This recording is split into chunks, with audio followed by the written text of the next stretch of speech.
In a land where revolutions are whispered before they roar, one man walks beneath the flag of a million hopes. But behind him, in the silence, three shadows move, unseen, uncelebrated, unbreakable. This is not a story about power. This is a story about loyalty, about betrayal, about the price of belief. At Spirit of Africa, we don't just tell history, we reveal the heartbeat behind the headlines.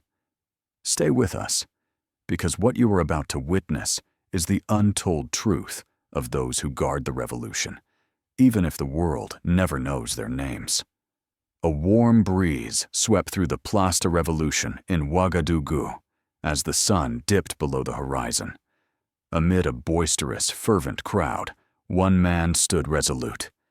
Captain Ibrahim Traoré, the youthful leader of Burkina Faso. Yet, just behind him, cloaked in the fading light, were three silent figures. They were always there, ever watchful.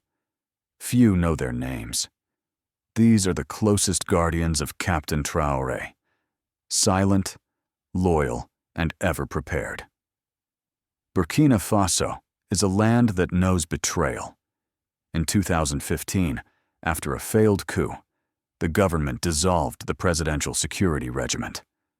Once the formidable guard of former President Blaise Compaoré, that event marked the end of an era where bodyguards wielded excessive power and acted above the law.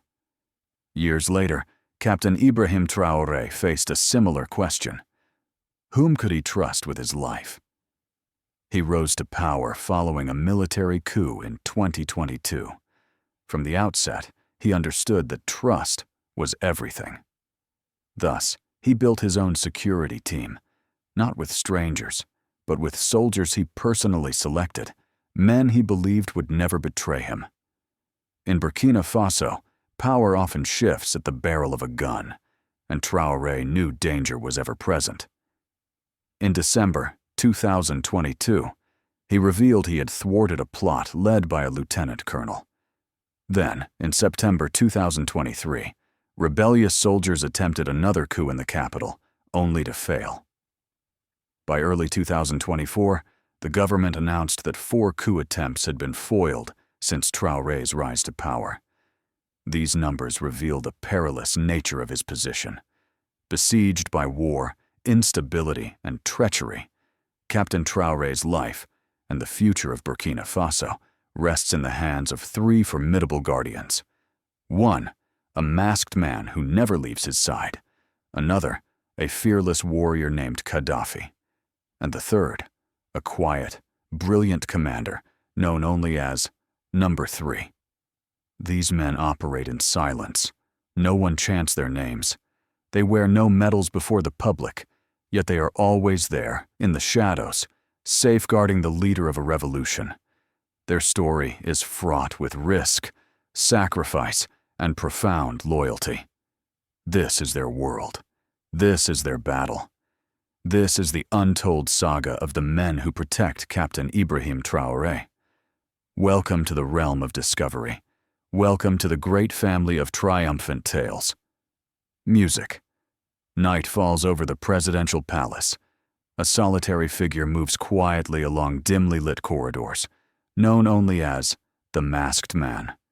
Clad in dark attire, his face concealed, only his piercing eyes are visible. He is always near Captain Traoré, ever vigilant, ever silent.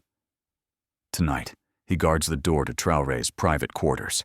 His body is still, but ready.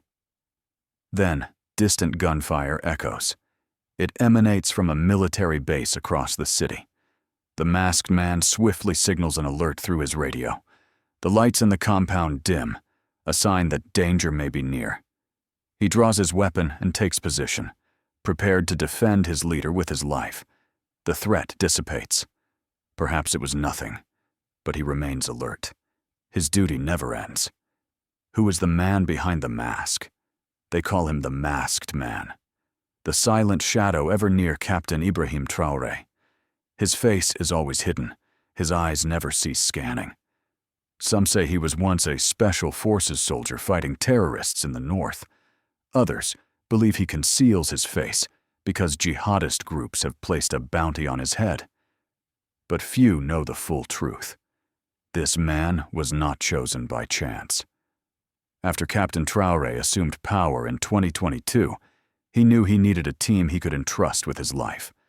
Thus, he selected his own guards, men he had fought alongside, men he knew would never betray him. The masked man was among the first.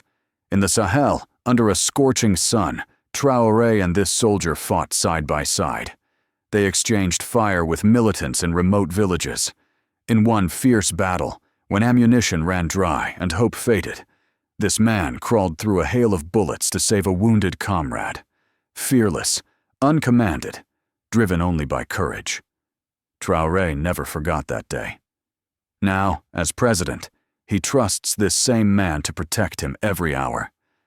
In news footage or photographs, the masked man is always nearby, wearing a cap or tactical helmet, never revealing his face. At public events, his eyes scan every corner. He moves silently, shifting positions whenever the captain leans to shake hands or speak with someone. His hand is always near his weapon, ready for any scenario. To the public, he appears statue-like, but in his mind, he calculates threats, distances, and escape routes, a living radar for danger. He recalls 2015, when an elite presidential guard betrayed the people. He knows arrogance and ego can bring ruin. That is why he remains humble. He speaks only when necessary. He stays in the background. Yet his presence is commanding. In Burkina Faso, people revere him. On social media, fans hail him as a national hero. Children in Ouagadougou play games pretending to be him, the silent protector in the mask guarding the captain. But his story runs deeper. One night, shortly after the coup, a message reached him from a stranger. An offer of $5 million to assassinate Captain Traoré. The plan was clear and sinister. They wanted him to strike when the captain was praying, kneeling in sujud, vulnerable and unaware. That night, the masked man could not sleep. Not because he was tempted, he would never betray Traoré, but because he was enraged. Someone dared ask him to turn against his leader, a man he regarded as a brother. He made his decision. He quietly passed the information to Commander Kabri, the head of the security team. Together, they set a trap. A meeting was arranged in a hidden warehouse on the city's outskirts. The masked man stood there, fully armed and masked, waiting under a flickering light. Two men arrived with a suitcase full of cash. But before any deal could be struck, Kabri's team stormed in. The conspirators were captured. No shots were fired. The masked man had one request: do not tell the world. I wish to remain in the shadows. Yet whispers spread through cafes and markets. People began murmuring about an assassination plot. Some tales grew embellished, claiming he tricked the traitors and killed them at the last moment. But the true version is quieter, purer, and far more powerful. He did not shoot. He did not take the money. He simply kept his loyalty. When Captain Traoré heard the full story, he summoned the masked man to his office. No grand meeting, no press, just the two of them. The president in his military uniform, the protector in his black attire. Traoré looked into his eyes, placed a hand on his shoulder, and spoke 2 words: "Thank you." The masked man could not speak. He nodded once and returned to his post. For him, this work is not a task. It is a mission. A mission tied to the future of Burkina Faso. He has seen Traoré fight on the front lines. He has seen the captain stand against pressure from powerful foreign nations. He believes in Traoré's dream, a free and mighty Burkina Faso. Each morning, after long nights of vigilance, the masked man removes his mask, washes his face, and whispers a short prayer. Thank God, for another day my president still lives. Then he dons his mask again and prepares for a new day. You may never know his name, You may never hear his voice, but whenever you see Captain Traoré step into a crowd, shaking hands or addressing the people somewhere nearby, a masked figure is watching, always ready to protect. He is the silent guardian, the invisible wall, the nameless brother ready to sacrifice all, even his life, to safeguard the revolution. Music. At dawn, in a dusty courtyard, a powerful man moves swiftly through combat drills. He punches, pivots, and strikes the air like a trained warrior. Soldiers passing by give him space and nod in respect. This is Gaddafi, one of Captain Ibrahim Traoré's most trusted guards. His real name is known to few. The nickname Gaddafi clings to him like a legend. Some say it reflects his fearlessness, akin to Gaddafi's guards in Libya. Others attribute it to his bold demeanor. But the truth is deeper. It stems from his courage, his loyalty, and his past. Long before the nickname, Gaddafi was a boy from the arid north. He herded livestock and wrestled after school. One day, armed bandits attacked his village. He did not flee. Armed only with a stick, he stood before his family's herd and faced the attackers. People still speak of it today. When jihadist violence surged in Burkina Faso, Gaddafi joined the army. He fought in some of the nation's fiercest battles, from Ouagadougou in 2019 to the bloody clashes near Djibo. There, he met Captain Traoré. Their first encounter was under fire. Gaddafi's unit was pinned in a village, nearly out of ammunition, with militants closing in. Suddenly, reinforcements arrived, led by a young officer, Captain Ibrahim Traoré. Traoré did not stay back like most commanders. He charged forward, issuing orders and firing himself. Inspired by his bravery, Gaddafi refused to retreat. When his gun ran dry, he grabbed a fallen comrade's old machete and charged. His war cry struck fear into the enemy, buying Traoré's forces time to advance. After the battle, everyone spoke of the crazed soldier with the machete. Traoré found him under a tree, bandaging a wound. Gaddafi saluted and said, "I only did my duty." That was the beginning of their bond. Now, Gaddafi is a legend. People say he possesses magical strength. Some believe no bullet can kill him. He wears small leather amulets called gris-gris around his neck and wrists, gifts from his mother for protection, and somehow, he always survives. One day, a bullet grazed his face during an ambush on a convoy. Instead of falling back, Gaddafi leaped from the vehicle, vanished into the brush, and minutes later, the gunfire ceased. When they found him, he had knocked the attacker unconscious with his fists.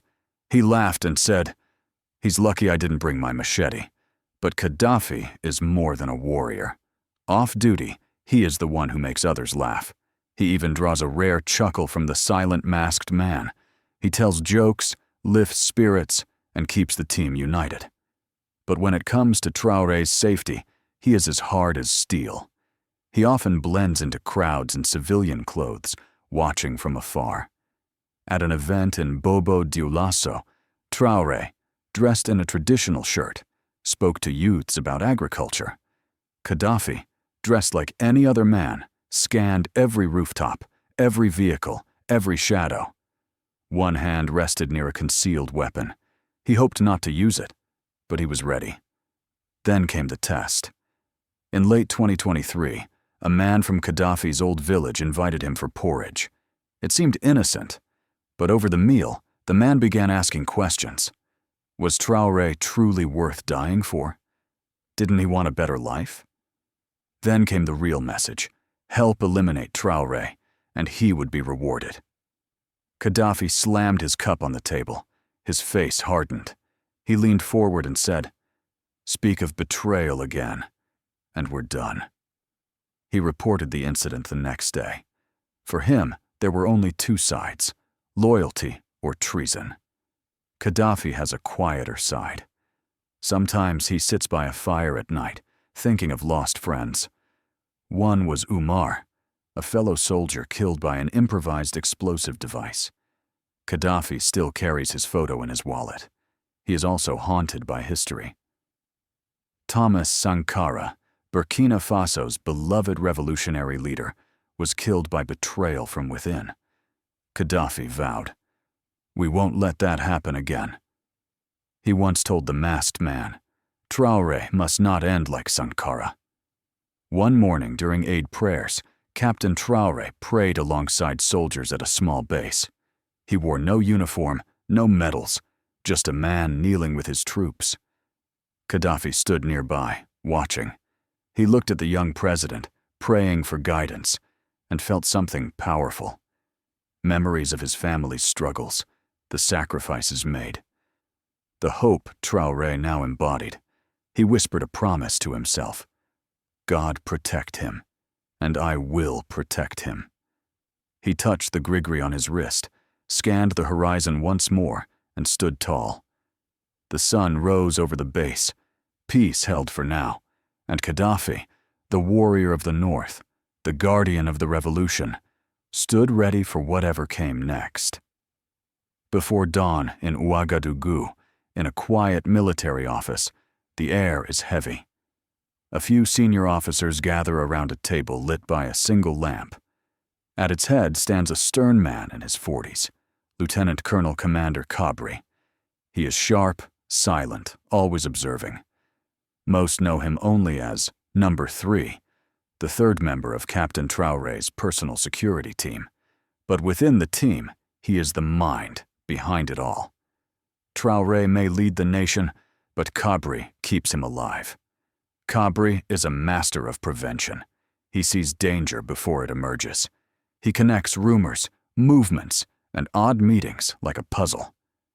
In January 2024, whispers spread of a retired colonel speaking with disgruntled young officers. Kabri caught the signal. He acted swiftly, and by January 14th, a full coup plot was crushed before it began, the fourth since Traoré's rise. Kabri never boasts, but every life saved is a quiet victory. His path was not easy. Kabri joined the army as a teenager in the late 1990s under President Compaoré. Back then, a wrong word could ruin a career, so Kabri learned to observe, to stay silent, to be loyal, but wise. He served in the RSP, the feared elite guard later blamed for the 2015 coup. When RSP soldiers attacked their own people and sowed chaos, Kabri saw it firsthand. Tear gas, civilian deaths, trust shattered. That day changed him. When the RSP was dissolved, he quietly agreed. He had learned a lesson. A guard must serve the nation, not just one man. Years later, in 2022, after Traoré's coup, something unexpected happened. Captain Traoré personally called Kabri. He wanted him to lead the new Presidential Security Team. Not because Kabri was an insider, but because he was not. Traoré wanted someone clean, wise, independent. Kabri accepted with one rule: loyalty to principle, not to power. He trained the team to protect more than a president, to protect hope, but that hope is under threat. In April 2025, Kabri's fears came true. Strange money transfers, soldiers meeting secretly in civilian clothes, messages tied to contacts in Côte d'Ivoire. Kabri knew it was no coincidence. It was a plan. Soon, the Minister of Security went on television and confirmed it. A foreign-backed coup was in motion. Mercenaries, betrayal from within, an attack on the presidency. Traoré turned to Kabri and asked, "How do we protect ourselves from ourselves?" Kabri gave a bold answer. "If we cannot trust all our forces, bring in outsiders, just for now." Days later, 200 elite Chadian soldiers secretly arrived to guard the outer perimeters of presidential sites. Kabri kept Burkina Faso's forces closest to Traoré, but the Chadians added a strong, neutral buffer. It was a big, risky move, but necessary. Kabri also faced pain. One of the captured plotters was a close friend, a man who had stood beside him at his wedding. Seeing that name on the list was crushing. Kabri whispered to Traoré, "I trusted him with my life." Maybe I did. Traoré placed a hand on his shoulder and said, "What matters is you kept your loyalty."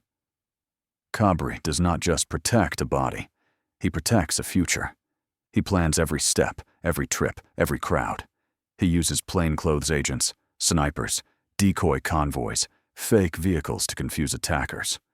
Once, a decoy convoy was tailed by mercenaries, and they were caught before reaching anything real. He taught Traoré one vital lesson. Paranoia, Kabri said, is just another word for survival. Traoré listened and trusted. Kabri also has faith. Every Sunday before dawn, he visits a family shrine. He lights a candle for Burkina Faso, for the men he leads, for the leader he protects, for his wife and children who worry for him. He promises his wife he will come home safe. He knows it is not guaranteed, but he fights each day to make it true. And as the day begins, after a long night, Kabri steps outside. The sun rises in soft pink light. Soon, Captain Traoré will address the nation. Security is set. The studio is checked. The road is cleared. The masked man and Gaddafi are on standby. Kabri sips tea, silent, watching the light flood in. He thinks of their journey, the young captain who refuses to bow, the wild warrior who fears no death, the silent guardian who refused millions, and himself, the man trying to keep the roof from collapsing. He smiles for a moment. Then, as always, he returns to work. Because failure is not an option. Not on his watch. The morning sun rises over Ouagadougou. Captain Ibrahim Traoré steps toward a podium at the presidential palace. Behind him, the flag of Burkina Faso flutters gently in the breeze. His voice is calm, resolute. He speaks of unity, of freedom, of a brighter tomorrow. But just beyond the stage lights, away from the cameras, stand three silent protectors. At his side in the shadows, the masked man scans the crowd, his eyes sharp and unblinking. Near a pillar, Gaddafi stands firm, his body still but ready for any moment. At the edge of the gathering, Kabri surveys the scene like a chess master, thinking 3 moves ahead. Most do not notice them, but they are always there. They are not just guards. They are brothers in arms. Each carries his past, his pain, his reasons, but they share one mission: to protect the man who carries the hopes of millions. They do not do this for power, not for glory, not even for reward. They protect Traoré because they believe in the dream of a strong, free Burkina Faso. They move in silence, they live in the shadows, but their bond with the captain is unbreakable, and as long as that bond endures, the future still has a chance. In a world where betrayal can wear a uniform and bullets may come from behind, loyalty is no longer just a virtue, it is a shield. Captain Traoré stands today not because he commands armies, but because 3 men chose honor over fear, silence over glory, and country over comfort. Their story is not just about Burkina Faso. It is a mirror for every nation battling shadows within its own walls. So ask yourself, in your life, in your community, who stands silently in the gap? Who protects without being seen? At Spirit of Africa, we believe history is not made by titles, but by choices. If this story moved you, share it. Let the silence of the protectors echo louder than the noise of betrayal. Subscribe. Stay awake, because the Spirit of Africa is still being written, and you are part of it.